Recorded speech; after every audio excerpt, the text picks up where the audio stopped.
Thank you. And hi, everyone. And just thank you for being here with us tonight. Our workshop is called the Rape Culture Intervention Toolkit and Workshop. So before we get started, we just want to kind of gauge where people are at right now. So our welcome question for you all in this space is, what is a word that describes your feelings / experiences with bystander intervention? So if you go to menti.com and you can use the code 21692832, we will be able to see what you all are putting in real time. So I will let Sarah share their screen so that we can kind of see where people are at, and we'll put the code and the link in the chat as well.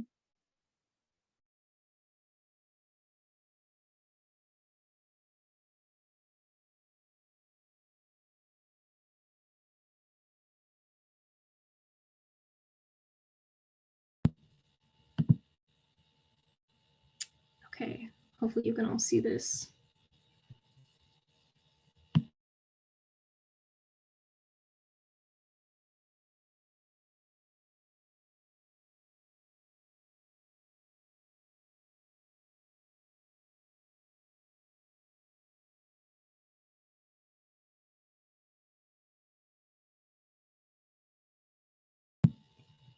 And Kayla, did you want to go through some of the answers that we're seeing here? Awesome. Yes. So it looks like we're getting a wide range of answers. Okay, they keep moving. So we have committed, uncomfortable, anxiety. We have determined and grateful, freeze up and hesitant. And so thank you all for being vulnerable and sharing how you're feeling with us. I think that's part of the reason why we created this training too, is because we want to be able to exercise like intervening, because it can feel really scary and uncomfortable, especially when we're not used to doing it. And so hopefully we can get us closer to being committed and in solidarity and being willing to participate and intervene in rape culture. And throughout this presentation, we'll dive deep into like, what do we mean by rape culture? What is considered rape culture? Let's see, we also have, so it looks like committed is kind of one of the biggest words that folks are using. Not experienced enough. We'll definitely nip that in the bud right away while we go through our own community agreements. Yeah, thank you all. Necessary, helpful, strong, hopeful, intense. Yeah, so I think maybe we'll give folks 10 more seconds to share their results. 15 seconds.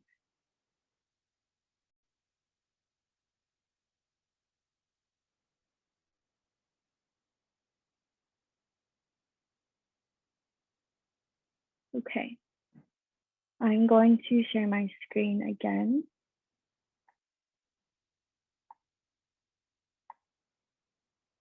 Okay, so thank you all for participating.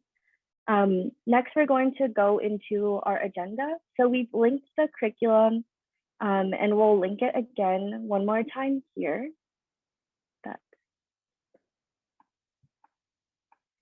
So tonight we're going to be going over the agenda that closely follows the curriculum. So if you haven't had a chance, or if you have had a chance to look over it, that's kind of what we'll be following tonight. So we're going to talk about who we are, both in terms of Hope Praxis Collective and who we are as individuals, and that will inform why we created this training. Then we're going to have time to go into a large group activity that Sarah will be leading, called Mind Mapping Relationships to Rape Culture. We'll take a 10-minute break, and then we'll come back to bystander intervention basics and go into our small breakout group activities that Eva was referring to in the beginning. Then we'll have time for any larger Q&As. We'll be able to discuss the scenarios and how that went or how that felt for you. And then we'll close out for the evening. Before we dive in though, we just wanted to say thank you to Project Mia for having us. Eva, thank you for holding it down with all of the logistics and communication. Thank you for ASL interpretation and closed captioning. For the people who participated in our initial community survey that we sent out about 6 months ago. And then thank you all again for taking time out of your day to be here with us and for taking the time to practice. Just as a reminder, there's going to be a lot of different ways that you can participate tonight. So we encourage you to step up or out of your comfort zone.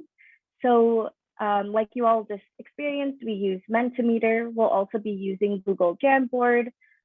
Feel free to use the chat. We're going to have large group activities. We're going to have the breakout groups for you to unmute yourself or continue to use the chat. So just want to encourage you all to participate, and this is the space to practice with each other. And then lastly, just a content note. So this session does focus on intervening in rape culture. So due to this, we will be talking about sexual violence throughout this session with specific content warnings in the necessary slides. So please take the time that you need to take care of yourself, whether that means turning your camera off, stepping out of this space. As much as we want to talk about intervention, we also focus on healing and making sure that you are able to do that tonight as well.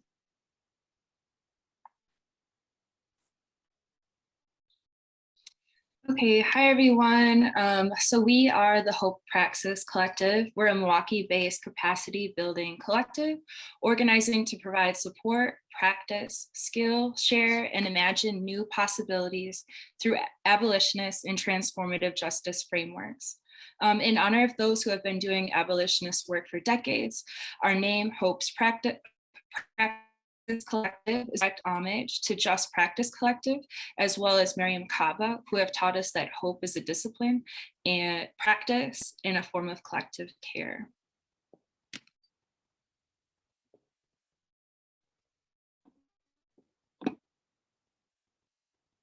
Okay, my name is Santera Matthews. I use she and her pronouns. I am a white-looking person wearing a green world champion Milwaukee Bucks hat, and I'm wearing a black shirt with white lettering that says defend communities, defend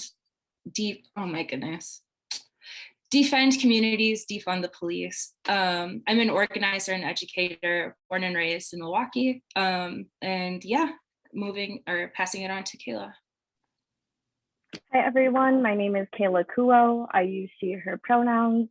I am a light-skinned Asian woman with light pink glasses. I'm wearing a tan shirt that says prison liberation is trans liberation with rainbow earrings. And then behind me is my bookshelf. And I will pass it to Sarah. Hey everyone, I'm Sarah Nitska, they, them pronouns. I'm a light-skinned Asian non-binary person, and I'm wearing a shirt. You can't really see it, it's a pink shirt, but it says Free Them All. It's from Malcolm Freedom Fund's campaign. And behind me is a lovely virtual background of a garden.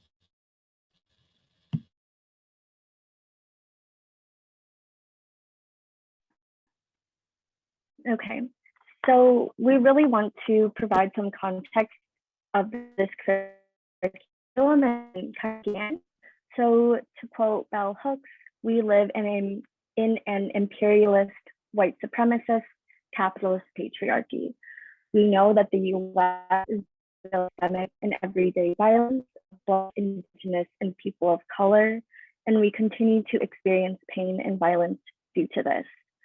So tonight we want to address various levels of violence, specifically intervening in rape culture with a focus on interpersonal harm.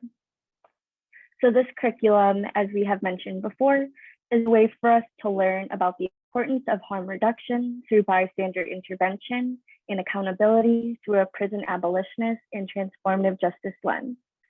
Specifically, we want to build confidence so that we can intervene at these very interpersonal levels. So in order to provide some framework and to understand the importance of daily and ongoing intervention skills, we are going to show a clip from the Barnard Center for Research on Women titled Everyday Practices for Transformative Justice.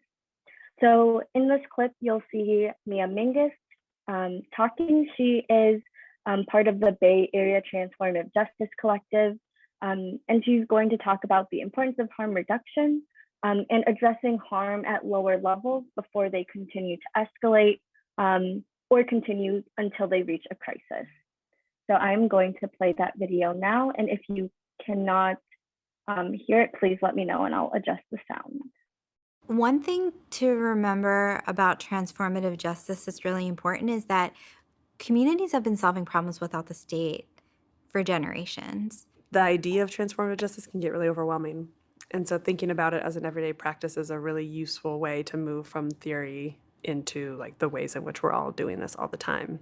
You know, while sometimes situations of harm can be very, very complicated to figure out how to address, the truth is that most people, most days, are trying something. And I think we really need to honor and elevate the kind of everyday things that people do to intervene in situations of harm at all scales that don't get kind of the fanfare and the attention that more complicated processes sometimes get. And so maybe that's like intervening with a stranger on the street, or maybe that's, you know, preventing somebody from driving home drunk, or maybe that's, you know, To cops. If we think rushing and dropping everything when the little cuts happen, or when there's just maybe 4 or 5 little cuts instead of when we're bleeding out. I think about that when I think about responding to violence and harm without creating more violence and harm, because I think a lot of that to me speaks to how do we operate in a more long-term understanding of violence, a more generational understanding of violence, so that, you know, that we move past just the immediacy of a feeling of revenge, or that we need to get back at somebody, for example, or a feeling of hopelessness, to actually say, this is an opportunity that I can respond to this. I can either respond to it with more violence and harm, right, and escalate it, or I can take this opportunity to figure out, how do I de-escalate this, and what would that look like? The everyday building blocks of transformative justice are things like, how do I give a good apology? Cool. So How do we'll I have end hard it there if conversations that's with people okay, in my Ebony. life? How do I will share try my to be screen again? Okay. Thank y'all for sticking with us as we had some technology issues. So the takeaway from that video is, if we're thinking about an abolitionist goal and framework, we don't want to replicate different forms of policing and prisons and punishments.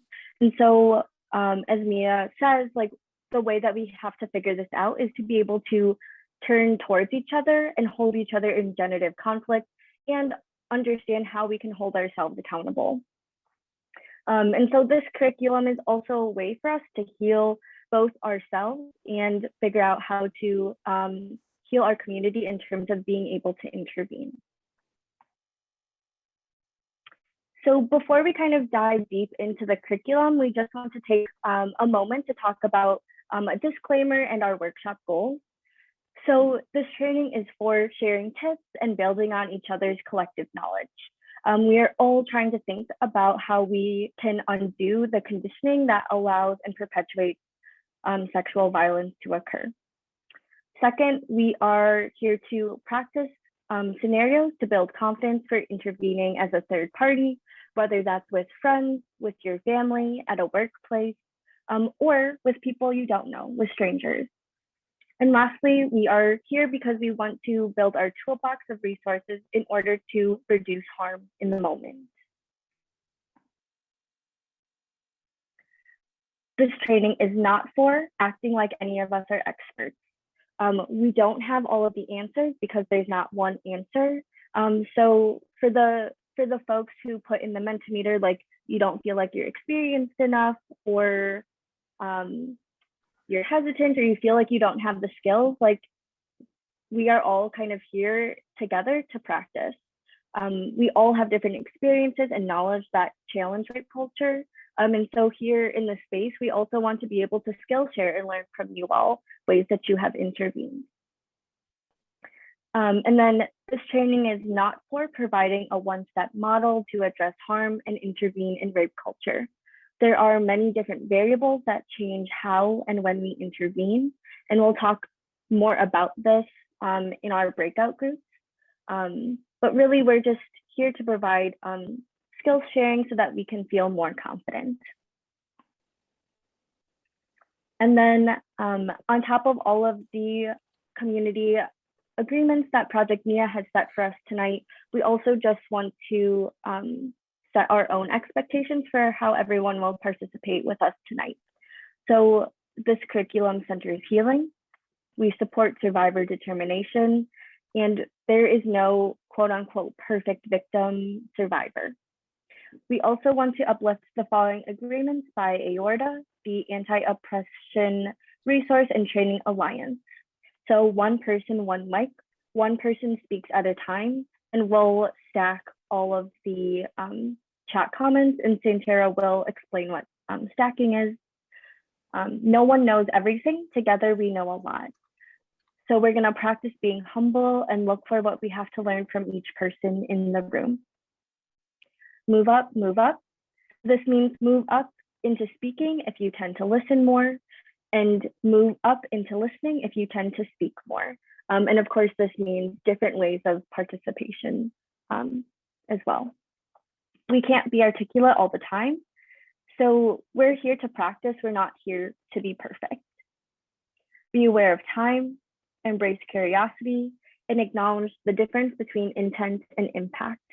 So often we have good intentions, and that also doesn't mean that there was not harm done. So please just be mindful and intentional about what you're going to be saying. And if there's nothing else from Santara and Sarah, we're going to move into our large group activity.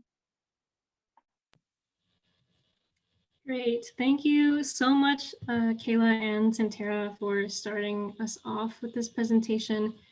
I hope folks who are tuning in have been able to get a pretty good sense of the context for this curriculum and the importance of approaching intervening in rape culture from an abolitionist lens specifically.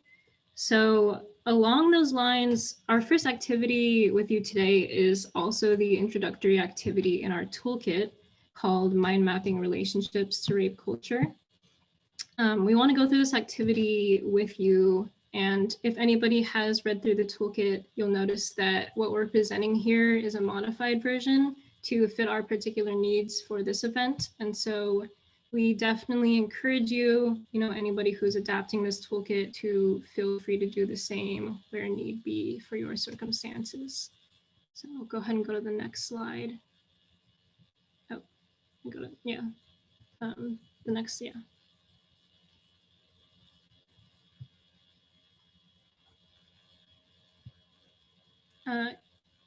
Yes.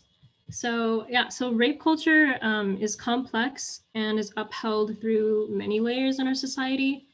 So here we have a definition. Rape culture is a society or environment whose prevailing social attitudes have the effect of normalizing or trivializing sexual assault and abuse.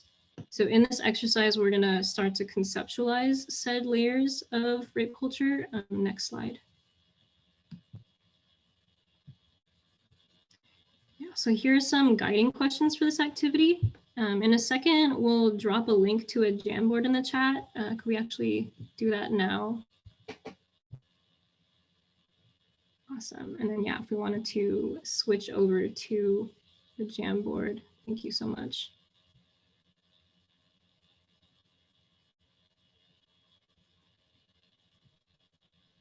Okay, I'm pulling it up in just a moment. Awesome. So here is what the Jamboard looks like. As you can see, there's concentric circles that correspond with those guiding questions. On the left side, there's a sticky note option. It's the fourth one down under the arrow.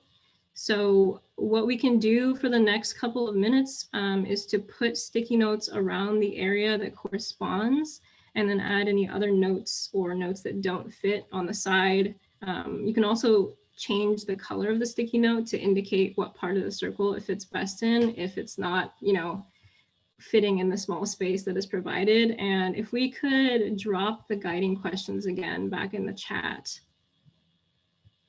just so folks have an idea. It's basically these three layers and then how they interact with each other. So when we're doing this activity, don't worry about trying to paint a complete picture. We know that everyone and all institutions, unfortunately, are involved with rape culture to some degree. So really, we're wanting to explore the how are individuals, institutions, and culture involved with, and how do they reproduce rape culture? And then how can these structures then perhaps lead to different tactics of organizing and intervening?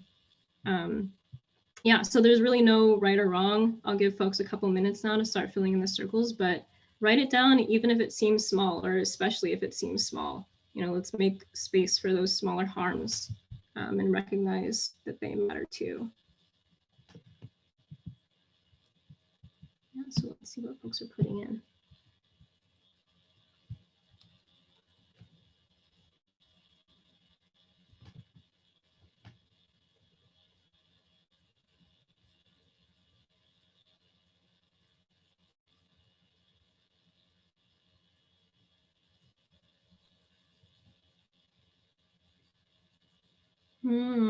Tipping culture and the sub-minimum tipped wage.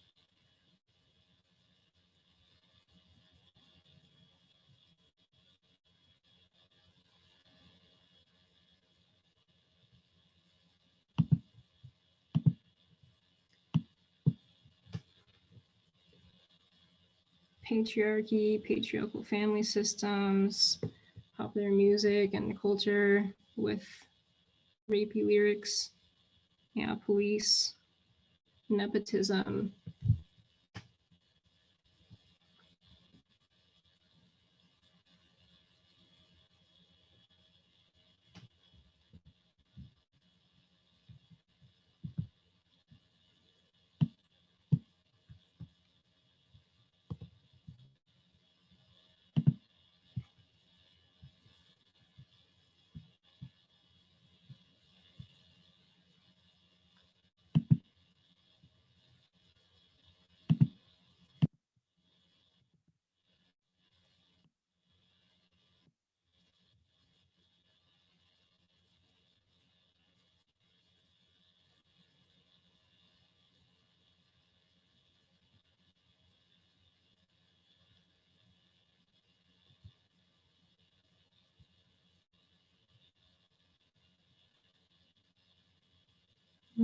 We have some say laws here as well, so part of the dominant institutions.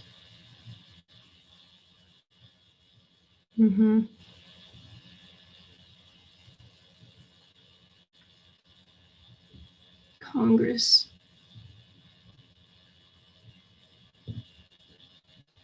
Yeah, so as we're doing this, does anybody have any observations or thoughts or feelings or anything like that with what you're seeing being put into the Jamboard right now? Feel free to drop that in the chat.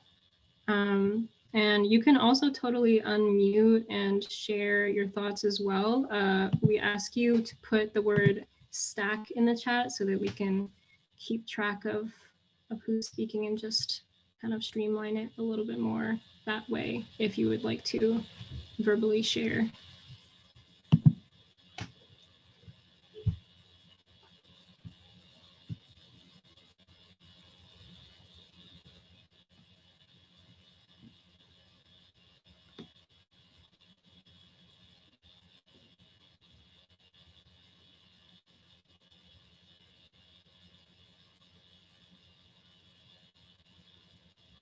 Is there anything surprising?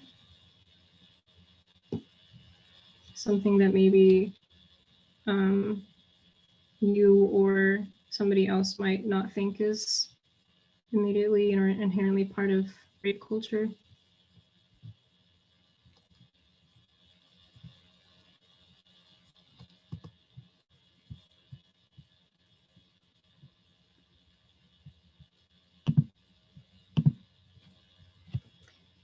Okay, somebody's saying that the print of the notes is too small. I think there is the option on Zoom, if you go to view options at the top, to zoom in, if that helps at all.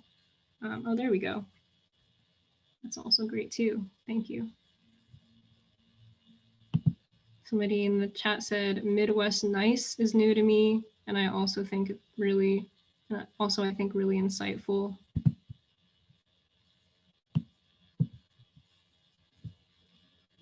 Somebody put liberalism on there as well. Joe Biden.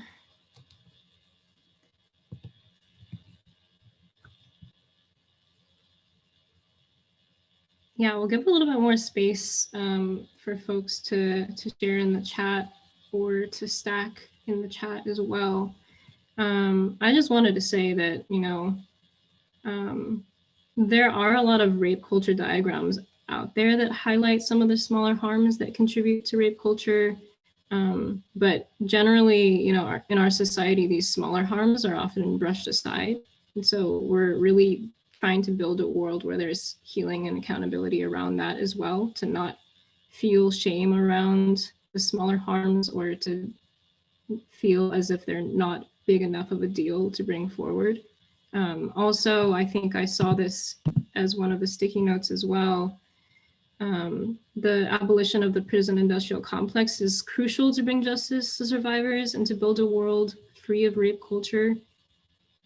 Sexual misconduct claims are the second highest category of complaints against cops after use of excessive force. So, you know, the very systems tasked with providing so-called safety often perpetuate harm and blatantly fail survivors. And so, you know, community responses and interventions, which will be a big part of our program later, are definitely crucial. And then a survivor's identity also impacts how well they will be believed.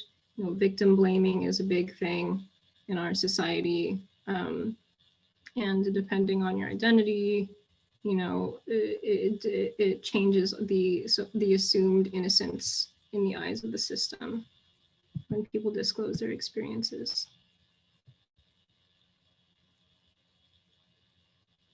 Lack of tribal sovereignty, I see also is one on here. Yeah, is there anything else that folks want to add as we're finishing up this activity?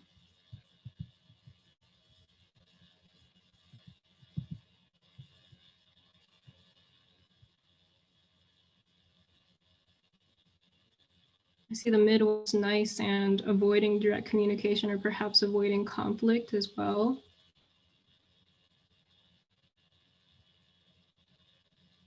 Not asking for consent before giving a hug or touching.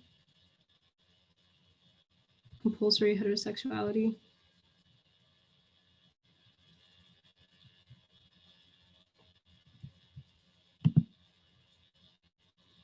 Someone in the chat said, love celebrity culture. Also, lack of solidarity is something I see as a roadblock from these responses. Yeah, thank you so much for sharing. And somebody earlier said, I haven't thought much about environmental extraction in this way. So many good notes.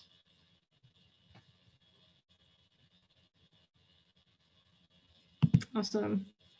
Yeah, thank you all so much for these responses. It seems like there's really a breadth of things that folks are thinking about. And I know for me also, as a survivor, some of these smaller things that happen that really can be triggering or re-traumatizing are sometimes the hardest to feel, you know, like they matter.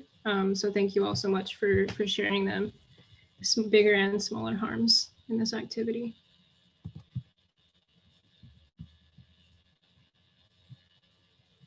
Okay, we'll just give folks a couple more seconds for this, and then we can transition back to the slides.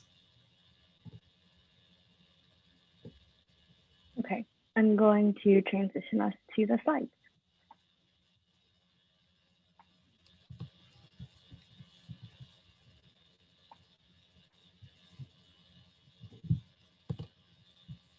Yes, and then next slide, I think. Yeah, so, you know, there were a lot of pretty heavy and violent things that were mentioned in the last activity with the Jamboard. We definitely think it's important to offer hope and action items to address the harm and violence that we share, and offer points of entry to address some of these issues that we highlight. So to end this activity, we want to offer space to reflect on this question, which is, what cultural values and practices do we need to abolish rape culture? And then a later activity in the toolkit, which we won't be able to get to today for this, but it goes deeper into this question. So we just wanted to bring it up just kind of briefly. And then if we could take just a few moments here to put some answers in the chat based on what we've seen and what we're thinking about.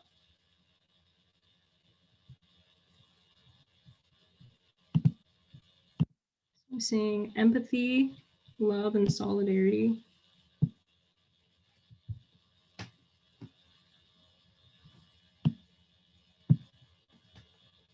Collectivity, accountability. Radical listening. Deep listening.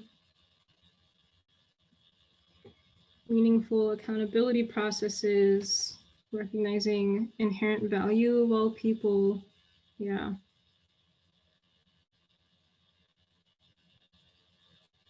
It says taking responsibility for yourself in all the small ways so that you are ready to take responsibility for yourself in the big ways. Right. Yeah, and I think in this society, there's such a fear of accountability because accountability also equates to punishment. Capitalism, people as property, objects, ownership. Deconstructing colonial hierarchy structures and organizational culture, right? Somebody's mentioning call out / cancel culture.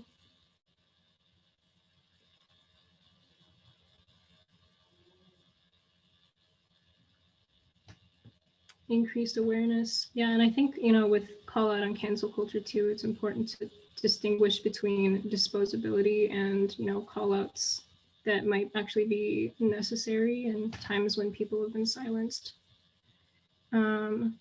Patience, listening, solutions toward fixing harm instead of punishment, and stepping into conflict. Yes. Yeah, generative conflict. I think it was K Agbi who tweeted recently, and it was also on Instagram. They said, how are we supposed to be prison abolitionists if we're afraid of conflict, which unfortunately deeply resonated with me as well, because it's tough. De-escalation tactics and conflict resolution, interdependence. Power is collaboration, not domination. Also creating more options for everyone involved to make empowered decisions. Like the power with versus power over people. Yeah. All right. Thank you so much, everybody, for sharing. Feel free to keep adding your answers. I think we are going to transition at this point.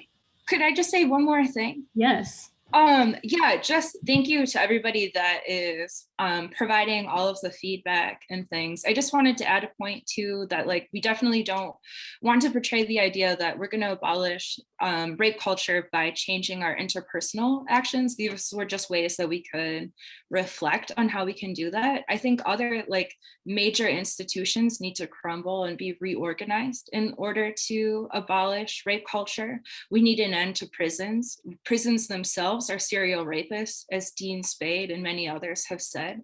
I mean, just being inside of a prison, you lose autonomy. Just strip searches consistently, even visiting a jail, you're you can be strip searched or just violated in so many different ways. Policing itself is upheld and upholds rape culture. Stopping and frisking people, like that's absolutely rape culture. The way that policing uphold capitalism, like just all of these things are connected. Capitalism itself upholds rape culture. I mean, the idea that somebody would need to stay in a relationship so that they can have their healthcare, a roof over their head, like that's rape culture itself. Like we need institution, like people need money, just a basic living income. People need autonomy, like the ability to make decisions for their own lives. People need to be left alone. And so like, I just really wanted to like make the point that too, like even when creating this, I was like, damn it, like sorry to cuss, but I'm like, are we doing the thing where like we're making it look like, oh, we're gonna like change people's thoughts and feelings and that's how we're gonna make the world a better place? No, we just want to offer this as like, here are like points of interventions that we can build from. We just also, yes, I see the way that rape is a tool of colonial violence. Like, absolutely, absolutely. The gender binary is a part of rape culture. Like, just wanted to say that we need to like crumble, and we are crumbling and crashing and building all of these different things in addition to changing the ways that we relate. So now could we go to the next slide? So next, we are going to be moving into talking about the basics of bystander intervention. And before we do that, we just wanted to mention that this portion of our training was heavily influenced by many resources put together by the People's Response team out of Chicago. They are no longer active, but their website, which is going to be dropped in the chat, provides a beautiful like archive of their organizing and different resources they have. But anyway, so this portion of the training is influenced by them, and they will begin with just a conversation about like, what are the barriers to intervening and remaining a bystander? Please just take a moment to put some of your responses in the chat and we will talk about them.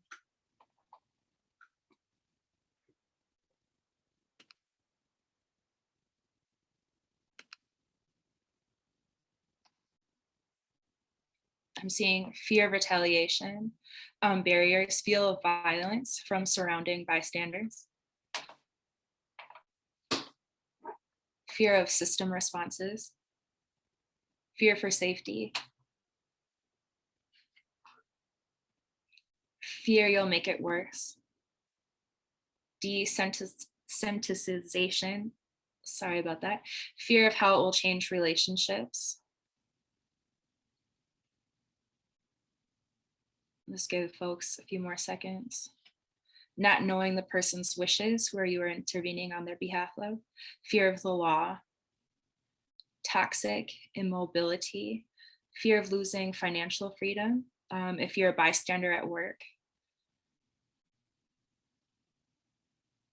freezing up and not being able to respond in time,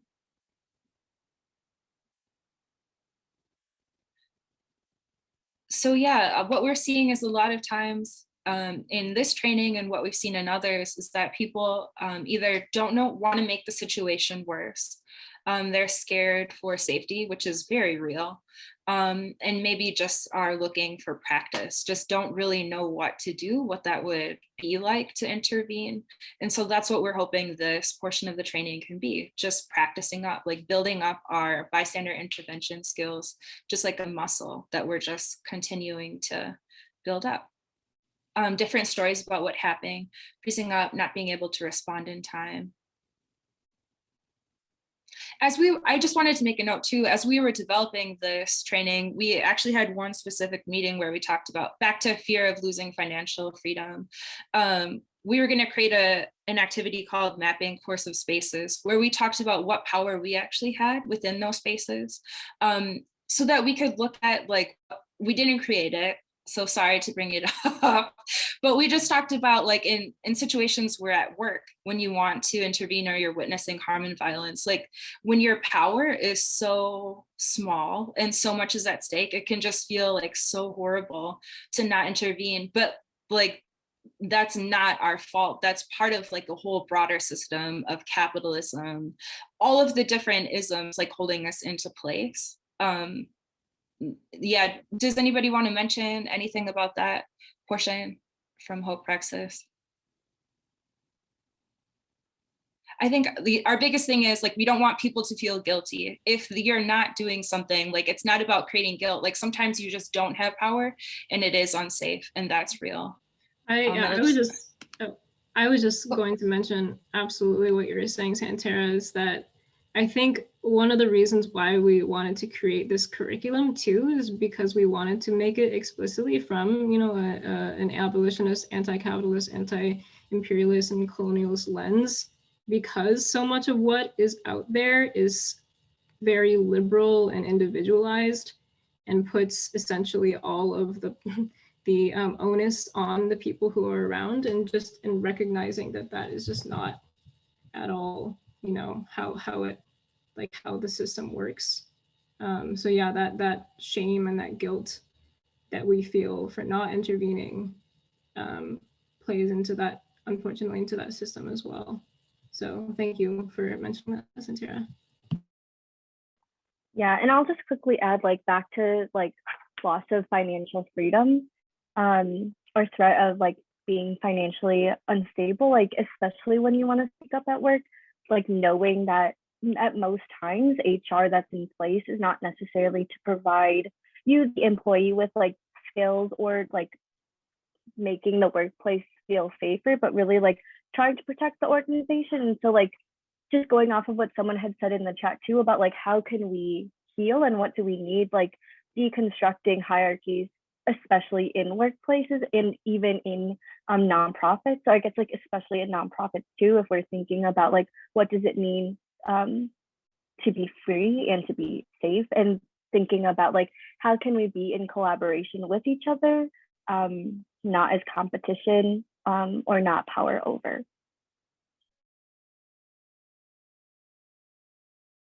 Yeah, thank you so much. Thank you both for bringing that up. Next slide.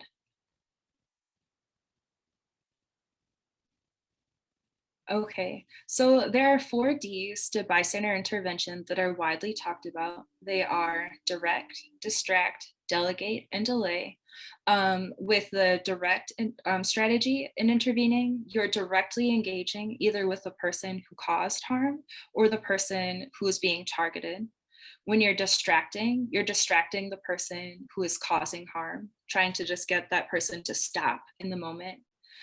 When you're delegating, you are recruiting people to help you intervene. You're asking for people to move in to help assist in your response. And when you're delaying, that's when you're reaching out to the person after the fact, either the person who has caused harm or the person who has been harmed. So those are the 4 Ds. Okay, so then these are just some do's and don'ts of bystander intervention. Do assess risk. Do keep yourself safe, you both safe as best as possible, the person being targeted and yourself. Do make your presence as a witness known, and do take cues from the person, do take cues from the individual being harassed. Don't call the police unless the person being targeted requests this. If the person requests law enforcement involvement, now your role becomes watching the cops, cop watching, just being a witness, letting them know that you're there. Just being a presence to that, and don't escalate the situation. Next slide. Sorry, can I just add one thing? Yeah. Sorry. So, and like when you are cop watching too, like part of that is also letting people in your circle and like who you trust, like also letting them know that you are there cop watching so that they know where you are as well, and they can keep you safe as well, even if it's from afar. So the next slide is going to be a video. And I was just going to say one more thing. I'm so sorry. Someone mentioned in the chat, for anyone who may find it useful, in an organization I trained in a long time ago, we also consider document one of the Ds, videotaping police violence as an example. I think there's good reasons to include and good reasons to exclude, so I'm only sharing as potentially useful. Yeah, we went back and forth in including this one as well.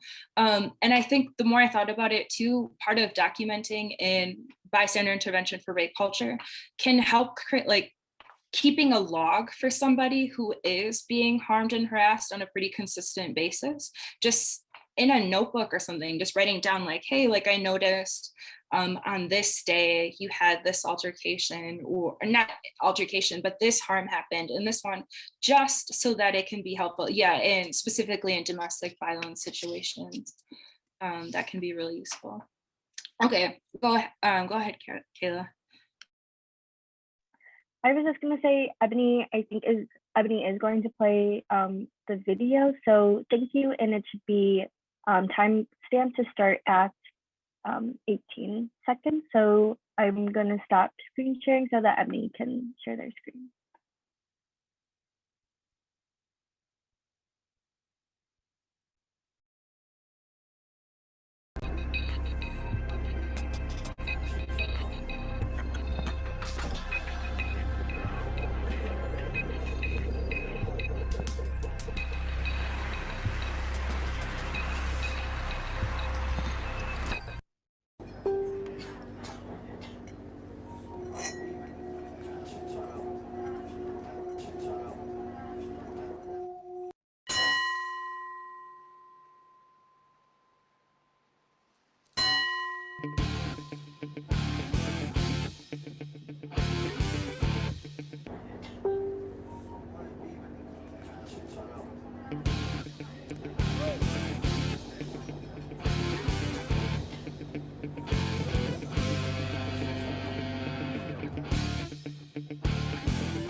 It's not okay.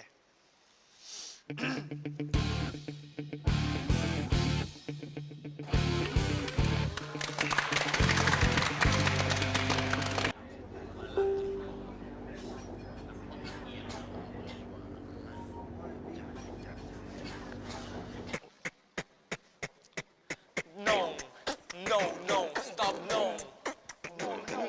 No, no, no, stop, no.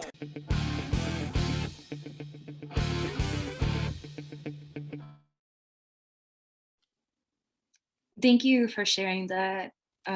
So that is a PSA that came from it's called Active Bystander, from the UN Women Asia Pacific organization.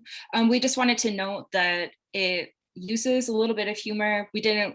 We're sharing it not to say that bystander intervention is a funny thing at all. We don't find humor in it, but that people find, or there's just so many different roles and different ways for people to get involved.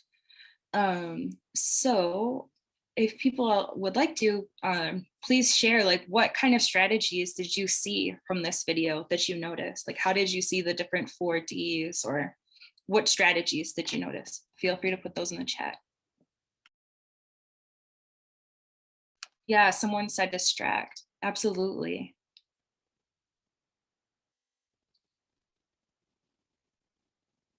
Using all tools at your disposal, super creative. There was definitely a lot of delegating, people on the train, like signaling to each other, like, let's get involved.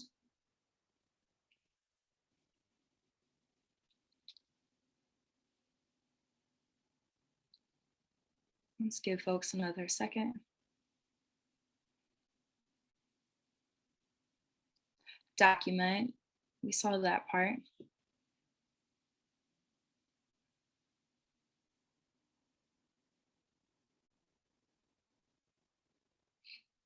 Okay, yeah, we can move to the next, or let's see. Yeah, we can move to the next, slide.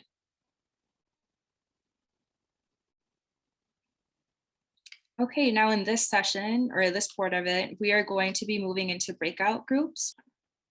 Okay, so I hope that that was a helpful activity for you all to practice not only just like reflecting on like challenges to intervening, but also thinking about, okay, so this is a challenge, like how can I practice this now? And also knowing that, you know, when you are intervening, you're not going to like, in the moment, you're not going to be like, okay, what D would I use? Like it will just like happen. And so thank you all for taking the time to practice and like build those muscles. So for anyone that was participating in the groups, we want to ask just feedback on how it went. And if you could just name the scenario that you were in, then I'll pull up the page for that so that folks can read it over.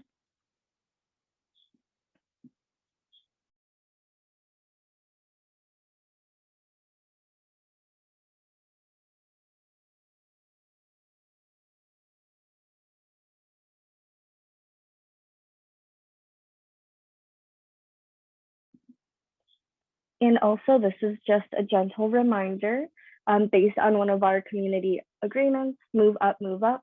So move up if you've been, move up into speaking if you've been listening more, and move up into listening if you've been speaking more. So feel free to write your thoughts out in the chat, or if you'd like, you can unmute yourself and we'll just stack. So stacking is helps us keep track of who's going to be speaking next. So maybe we can get a couple of folks to speak. Maybe let's get 3 people to volunteer and put in just a quick debrief or unmute themselves. Otherwise, I'll just be staring at y'all until we speak. So.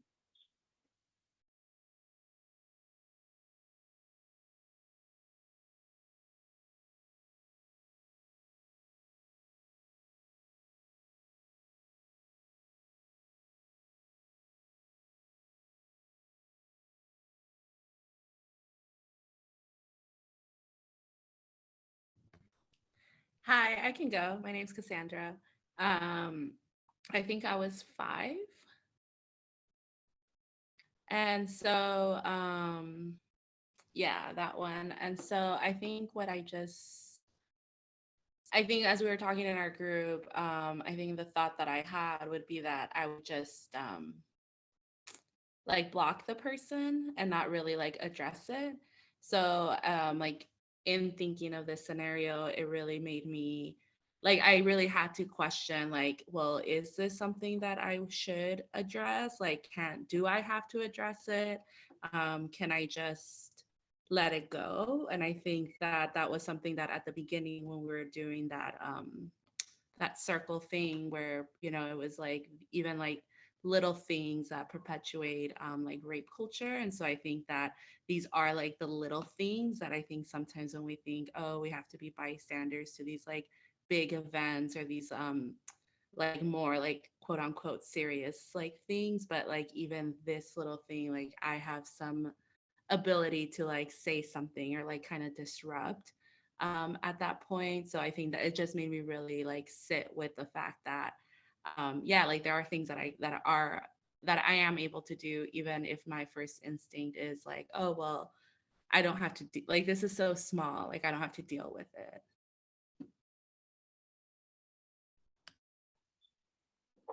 Yeah, thank you for sharing that.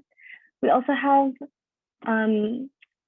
Katie, and they were part of scenario 6. So let me get us to scenario 6. And one of their challenges was having uncomfortable conversations with family members in particular who may be perpetuating rape culture. One of the responses that the group discussed was delaying a conversation, that all interventions do not happen in the moment, but conversations with close loved ones can happen over time if we feel frozen in the moment or worry about the response escalating the harm in that moment. Thank you for sharing that, Katie. And then if we could have 1 or more people share, that would be great. And then we can move on to the next section.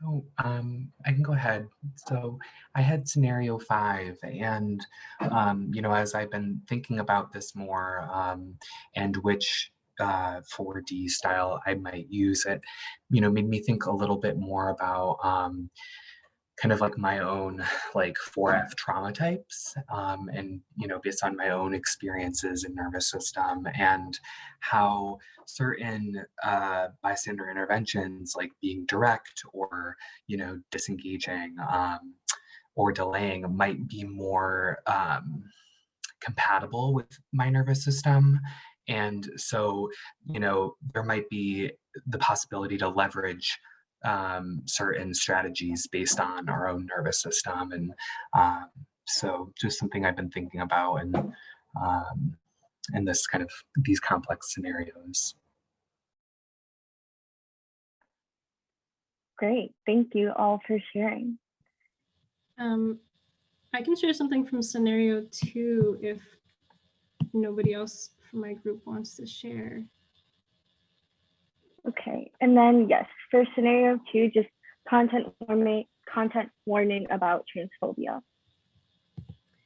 So I thought one of the really important things that folks mentioned in this one was, well, I think folks had a lot of direct responses to this, first of all, saying like, that wasn't funny, that wasn't cool, but also wanting to hold the other friends that were involved to task. And we were starting to think about also like what the follow-up would be. So not necessarily just in this moment, but like how would we continue to, one of the challenges is like, how do you find the time and energy to continue talking about this with your friends in the following weeks and months, knowing that, maybe it's not over after then, especially if you have a relationship with people who are perpetuating these types of things. Like, how do you continue to hold those conversations?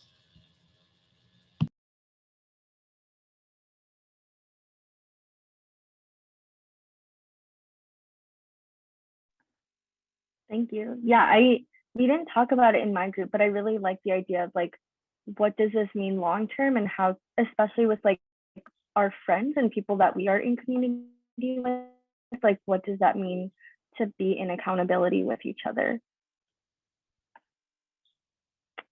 Okay. Is there anything else from HPC on the debrief? Otherwise, we can move into the Q&A and discussion. Okay.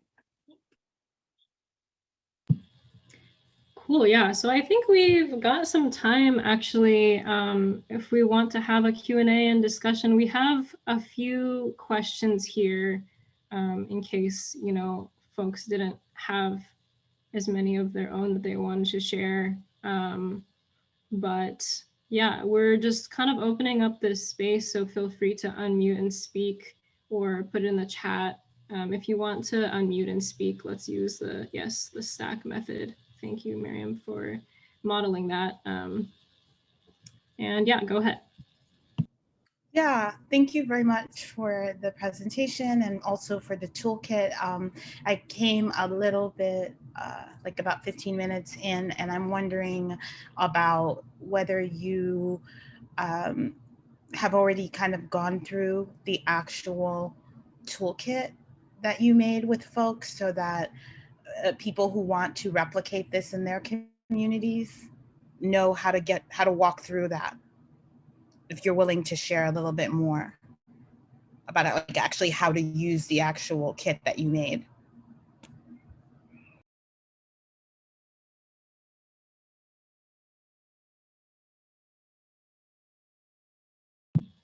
Do we want to, so maybe like, would it be helpful to maybe just screen share and show folks like what the table of contents of the toolkit looks like? Yes, I'm sorry, I'm pulling up the link right now. Okay. And I will screen share our curriculum.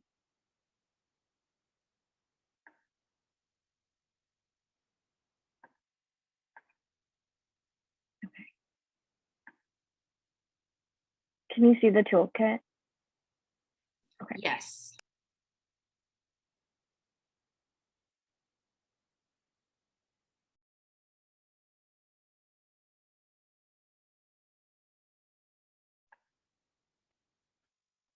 Okay. Well, anyone from HPC can help explain the toolkit, but since I'm sharing my screen, I can provide some context as well. So the toolkit is 44 pages, and don't be alarmed. I think something that we try to do is think about like facilitator notes and also like thinking about the space, whether that's going to be in person or virtually, because the space is really important. And okay, how did you envision that it can and would be used in community?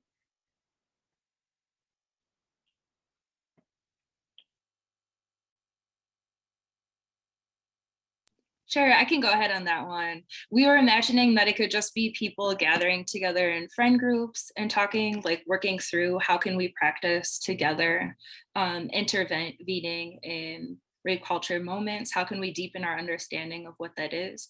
This could look like your organization hosting this type of workshop just for the public, the community, and the neighborhoods that you're in. We could see it in, I would say high schools, but let's be real, probably not. But like definitely like younger, like teenagers could be using this, but definitely more grassroots level, people just meeting together with people that they have relationships with, or people that they would like to develop more relationships with. To just build that community response, to build up that muscle just within like a larger network of people that you're already connected to. Yeah, I definitely think it can both, I think it can be adapted for a more public kind of usage, or also internally within organizations too. You know, if you have, well, for example, in one of the organizations that I'm in, we are starting an anti-patriarchy unit.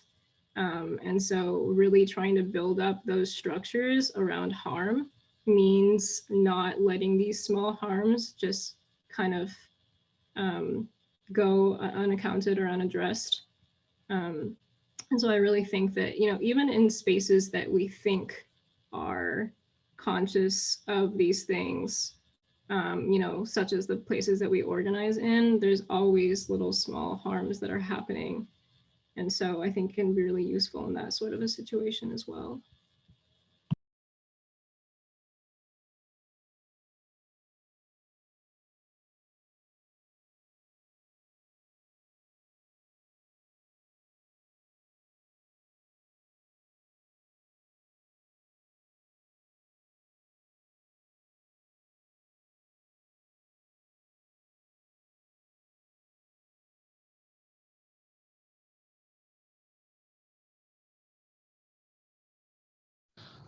I have a question, and I'm not sure if it's too big for this session, but I wonder about doing this kind of work in spaces or to communities that historically are really, really strong in their rape culture.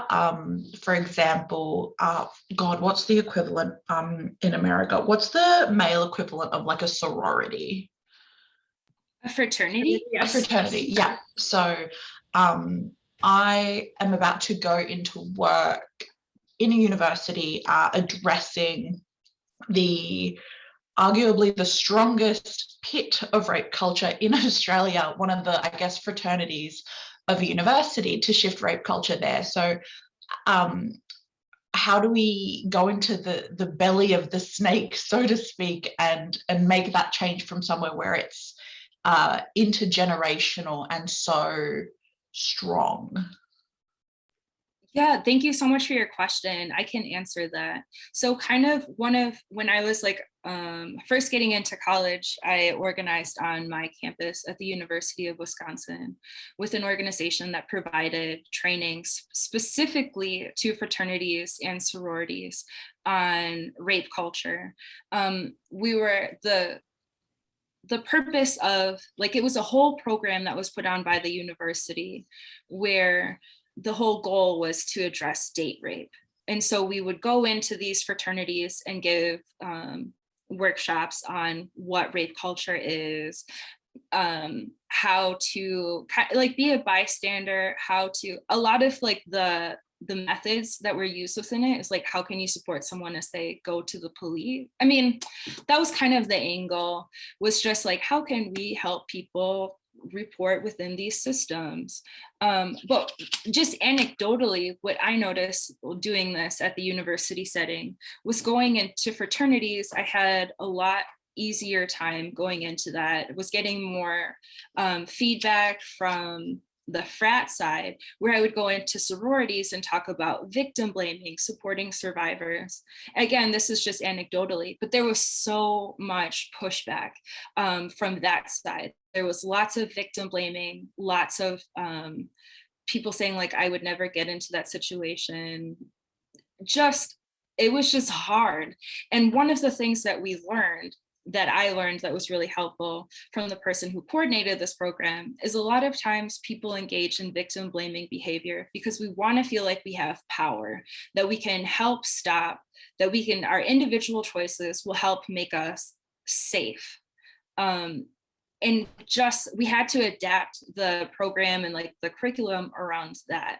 So I think that it's possible. Just, we did it at the University of Wisconsin. It still happens, talking with those groups about rape culture. I think it just starts there and through story. Like, this is like, just in the scenario situation, here's a situation where someone is being harmed. Like, how do we respond to that? I think that's just an opening, just using concrete examples. Thank you, that's really helpful. Mm-hmm. I definitely think too, I mean, as much as possible, and also knowing this fraternity kind of environment is not, often very friendly to other types of anti-oppressive work either, but like having these kinds of curriculums side by side with, political education about capitalism and colonialism too, I think is really essential, and what is missing a lot of times from, because like when I went to college, we had like a 1-day like training sort of a thing, right, on like how to stop sexual assault, blah, blah, blah. And it didn't prevent anything from happening because the understanding of like everything, the entire system around that was also lacking. And of course, the institution of academia would not provide that. But I think that it is possible, like with student organizing and student groups, to be making sure that people know that this doesn't exist in isolation. Yes, I think, Sarah, what you said too, like before in your breakout groups, is like the follow-up is really important, because I know like at University of Wisconsin-Milwaukee, like they have students and staff like take a small interactive online training before the semester starts on like ways to intervene or disrupt when you see harm happening. And it plays out like these very different scenarios, but like that you have to sign it in the beginning of the semester before you can like sign up for classes or before you can get paid at your job. And so it has this more of like of a punishment thing too. So like it doesn't really make people want to participate. It's seen as this chore, and then there's no follow-up for when things do happen. So how can we build a better culture of community accountability and ongoing intervention within the university setting, which is inherently going to be like a violent space too? The last thing, that I want to add to that, when I was thinking about what you were saying, Kayla. I mean, I think it's also important, speaking from like an abolitionist and transformative justice angle too, to like define like what is violence, what is harm, and how is that different from crime? Like, what is accountability in the first place? Because that is something that I never learned in college. And yeah, that whatever the college teaches us, I mean, they're, Title IX and reporting kinds of things that they have are really, not going to cut it, and oftentimes are extremely, extremely violent too, and are actually part of this whole system of rape culture. I wanted to segue to a point that was mentioned in the chat. It ends with, do we have any resource suggestions for how to draw the connection between abolition and ending rape culture? I just wanted to share that, like, I joined abolition by way of doing anti-violence work. I definitely was like so unhappy with, well, one, just grew up in a household where we were just told like officer friendly isn't real. I'm half white, half native, just grew up in a place where it was like, why would we want to call the state on our people when the state is already such a violent thing? So there was that whole thing just brewing a little bit, but getting into this anti-violence work, realizing like, one, when I had been harmed and had to go, I didn't go to the police, I was a minor and the police had to come into the situation. I remember all I said was, I don't want to press charges. And the cop said, that's none of your fucking, like, you don't have any choice with them. I mean, that was like my point of contact would be like, I don't want your intervention and this is what you're trying to give me. So like, I don't want those things. This anti-violence movement work is what brought me to abolition. I think that abolition takes very seriously, how do we support survivors? How do we make sure that we create space where people can take accountability? Accountability is an internal resource that we have. It's our internal way of saying, I've caused harm and I would like to make amends for that. I'm showing remorse. I don't want this to happen again. Here's what I'm doing to make sure it doesn't. And how can I make sure that the person who is harmed feels, you can't undo harm, you can't bring people back, but how do you make it not right, but just kind as close to right as possible? That's what accountability is, and that's what abolition demands, like the space where we can get real about, look, are we really going to end violence with violence, or do we actually have to get real about what would it take for me to be able to be in a situation where I say, yeah, I did this horrible thing and there's not a threat of me going to prison or jail over my head about it, and to be able to get real about getting messy with that vulnerability of like, wow, I really caused harm, I really hurt somebody. And then and then abolition demands that we build those infrastructures. It's demanding that people have a way to leave a relationship that's not safe. It's building up our capacity for healing. What does it actually, like, healing is hard shit that just doesn't feel good, overwhelmingly. Like, how do we have space like for that, to go through that? So I think that for me, what's helped in talking about, like, I get that question a lot, like, what about the rapist, what about the murder, like all of that stuff. I'm like, that is what brought me to abolition. Like, that exact thing is, how do we get to the root causes of healing and liberation? So sorry to go on a tangent, but yeah, it just gets me heated that, yeah, anyway. Can I also jump in for 1 second here? This is Miriam. I also want to invite people to honestly consider the fact that for the most part, about 75% of people who are sexually assaulted, if you take all the numbers together, aren't quote unquote within the current system at all. So can we start there? That the vast majority of people who are sexually harmed or assaulted, first of all, take away 50% at the beginning who don't report it. Then take away the 25% of the rest of the people there who don't make it past the charges stage. Then take more people away who never ever see the inside of a potential court, even if they want it. And then take more people away because the person who is, never going to actually get convicted. And then take more people away because that person isn't probably going to be incarcerated if that's what you wanted. And then when they are incarcerated, ask yourself the question of what just happened with Bill Cosby.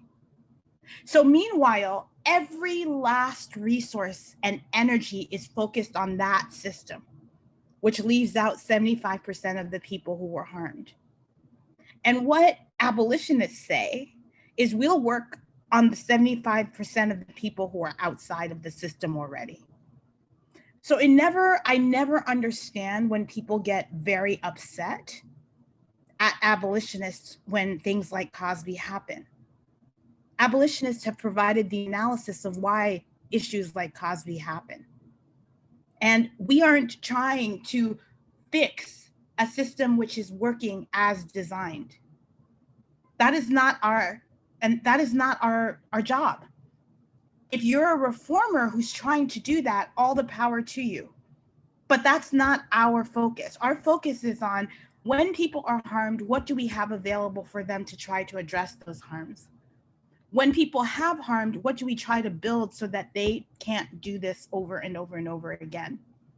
That's the issue that we're trying to address. We know that these institutions that are supposedly set up to quote unquote address these issues are themselves hella violent. The people who are the most likely to sexually assault you when you come in contact with them are the cops. So now what do you have to say? And so for me, I've never really, after like the first year of having to explain things like that to people, often I stopped being defensive about it because I recognized pretty quickly that it's the other people that have to defend the existence of that system. I don't have to defend the fact that I know most people aren't even addressing. People would prefer nothing as opposed to what's on offer. Just think about that. The vast majority of people pick nothing over this. So what are we arguing about here? Like, we're not having the same conversations, in my opinion. We're not having the same conversations. So if you care about supposedly survivors, and I have my doubts about that, because it's which types of survivors do people care about? As long as they fit within our very narrow boxes of what survivorship looks like, that's the only person we might give some attention to. We don't care about the people who cause harm. And we sure as hell don't care about the communities that are left to pick up the pieces from when terrible things occur. So I think it's important to put that out there for folks, to really work on a regular basis with trying to actually, it's abolitionists talking about sexual violence and physical violence and emotional violence all the time. We talk about it so much that no one wants to really be about near us, go to dinner with us. We're not the ones sweeping the violence under the rug. We're just saying interpersonal violence also should be taken into account with state violence. And that is what people don't want and they're not happy about. But it's not abolitionists not wanting to talk about quote unquote violence. We talk about it all the time.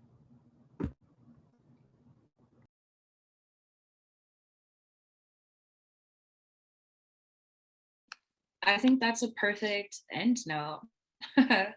Mic drop, the end. Thank you all so much for attending and joining. Please feel free to use this curriculum however you want.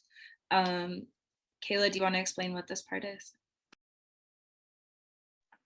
Yeah, so taking it back to when we were first, even before the curriculum even happened, the very first thing that we wanted to do was get an understanding, an idea of how are people already intervening, because we know that it's happening and it has been happening. And so we sent out just a survey. It was through word of mouth and through social media, in terms of asking our friends and our family and people that we don't know, how have you intervened in these scenarios? And so not a lot, but some of the answers that we've included in the curriculum were specifically from people answering. And so we just, because we want to continue uplifting and skill sharing with each other, we just want to put out that we are still collecting responses. So if you would like to participate in the Google form, I've dropped the link here. Otherwise, yeah, please use the curriculum. We'll share out the slides, or we'll make sure that our slides are available via PDF. But just thank you to everyone that has participated. And again, thank you to Project Mia for having us.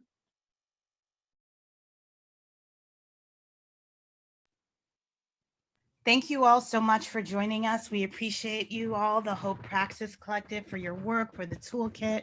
Thanks for all the participants who joined us today. Please take that, put the link to the Google form in the chat so people can access it and use the toolkit, share it in your communities.